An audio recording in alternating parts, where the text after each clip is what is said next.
Population बरोबर industrialisation पण वाढलंय, म्हणजे औद्योगिकरण वाढलेलं आहे, शहरीकरण वाढले, ज्याला अर्बनायझेशन म्हणतात. आणि या दोन घटकांमुळं शहरांमध्ये सॉलिड वेस्ट जनरेशनचा रेट वाढलेला आहे. सॉलिड वेस्ट म्हणजे काय? घनकचरा.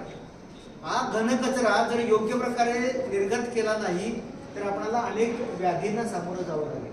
म्हणून आणि त्याचबरोबर एखादी गोष्ट नवीन जनरेट करायची असेल तर आपल्याला रिसोर्सेस लागतात, त्यातले नॅचरल रिसोर्स कमी होत चालले.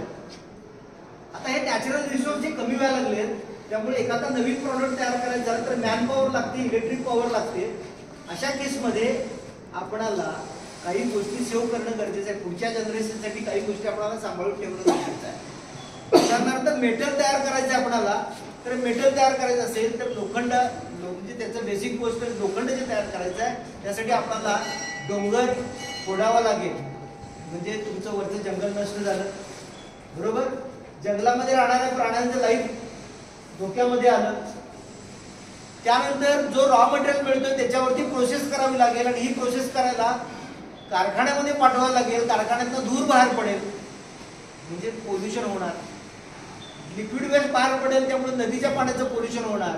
हे जर कंट्रोल करायचं असेल तर ज्या गोष्टी आपल्याकडे ऑलरेडी अस्तित्वात आहेत त्याचा परत आपण पुनर्वापर करणं गरजेचं आहे. त्याला आपण रियूज, 4 R आहेत, रिड्यूस, रियूज, रिसायकल.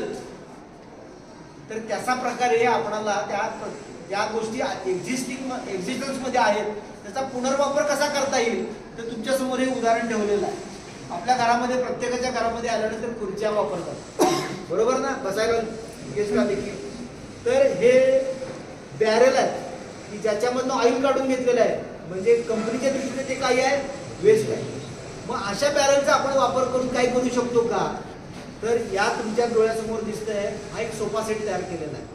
हे एक बॅरेल उलट सुलट कट केलं आणि त्याच्यातनं 2 चेअर झाल्या, आणि हे एक बॅरेल, दुसरं बॅरेल, त्यातलं निम्मा पोर्शन कट केलाय. टायर वेस्ट आहे, हँडल म्हणून आपण इथं वापरलं. खालच्या बाजूला लाकडाचे ओंडके दिले, म्हणजे एअर जर खाली साठला तर आपण तिथं साफ करता यावं म्हणून. अशा पद्धतीनं आपण हे इकॉनॉमिकल वेस्ट पासून तयार केलेलं हे प्रॉडक्ट आहे. असा इनोव्हेटिव्ह विचार तुम्हाला इथून पुढे भविष्यामध्ये करावा लागेल की ज्याच्यामुळे आपले नॅचरल रिसोर्सेस काय होतील, सेव्ह होतील, आणि आपण आपली पृथ्वी चांगल्या पद्धतीनं, पृथ्वीबरोबर आपलं लाईफ सुद्धा काय होईल, चांगलं राहील. म्हणजे वसुंधरा जे पृथ्वीला म्हणलेलं आहे त्या वसुंधरेचं रक्षण करणं आपल्या हातात आहे. आणि त्यासाठी आपल्याला अशा इनोव्हेटिव्ह गोष्टीचा विचार करून एखादा प्रॉडक्ट तयार करावा लागेल. हे मुद्दाम तुम्हाला आज सांगण्याचं कारण काय, प्रत्येकाकडे बुद्धी आहे पण त्याचा विचार करण्याची क्षमतेचा तुम्ही उपयोग करून घेत नाही.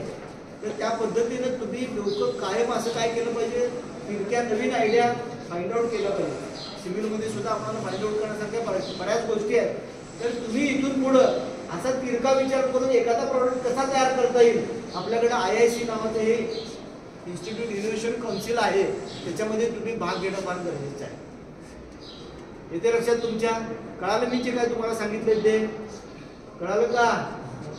अरे रिस्पॉन्स, मला महिलाचे दगड नको आहे, आलं लक्षात?